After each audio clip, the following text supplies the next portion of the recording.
বং media আছে যে দাদাটা আর অ্যাঞ্জেল পিয়া, ফার্স্টে তো আমি আমার বয়ফ্রেন্ডেরও দোষ আছে, মেন অ্যাঞ্জেল পিয়ারও দোষ আছে। একদিন সময় প্রমাণ করে দেবে আমি তোমাকে নয় তোমার টাকা পয়সাকে ভালোবেসেছি।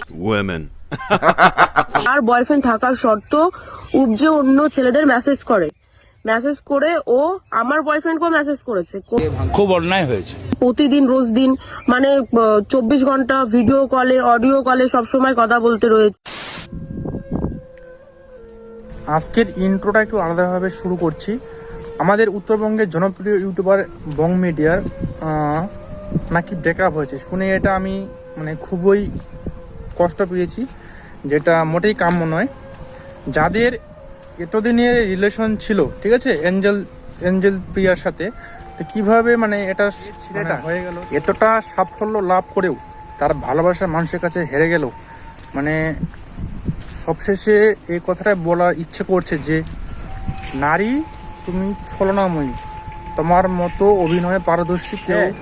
এটা একটা কারণ হলেও হতে পারে যে উজ্জ্বল দা তার কর্মজীবন নিয়ে মানে খুবই ব্যস্ত হয়ে পড়েছিল, তার ফলে তার ভালোবাসার মানুষকে অর্থাৎ এঞ্জেল প্রিয়াকে সময় দিতে পারেনি।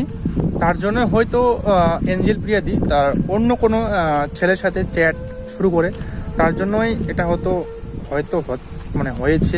কিন্তু এটা বুঝতে হবে যে উজ্জ্বলদা অর্থাৎ বং মিডিয়া উজ্জ্বলদা মানে এতটা সাফল্য লাভ করেও, এতটা এঞ্জেল প্রিয়াকে ভালোবেসেও যে তার ভালোবাসার মর্ম মানে দিতে জানলো না, মানে কি বলবো আর, মানে খুবই কষ্ট লাগছে যে তাদের এতদিনের রিলেশন এঞ্জেল প্রিয়াদি বং মিডিয়ার বাড়িতে যায় এবং বং মিডিয়াও এঞ্জেলদের বাড়িতে যায়।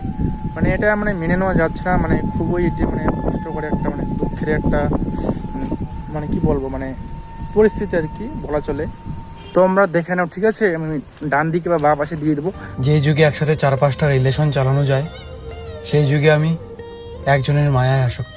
দিলোं की बात नहीं जानते ये सब जुबान वाले। এই বিষয়ে উজ্জ্বলা কি বলছে, এবং সে ইনস্টাগ্রামে একটি ভিডিও আপলোড করেছে এবং তার 4.4 মিলিয়ন বং মিডিয়া পেজ থেকে একটি কমেন্ট করেছে। তোমরা সেটা দেখে নাও, ঠিক আছে। তোমাদের কাছে আমার একটা প্রশ্ন, উজ্জ্বলদার কাছে সাফল্য ছিল, টাকা ছিল, বাড়ি ছিল, মানে নাম ছিল, ঠিক আছে, তবুও এঞ্জেল প্রিয়া ছেড়ে গেল কেন? আসলে কি মেয়েরা টাকা দেখে না মন দেখে? এটা কমেন্টে অবশ্যই জানাবে, ঠিক আছে।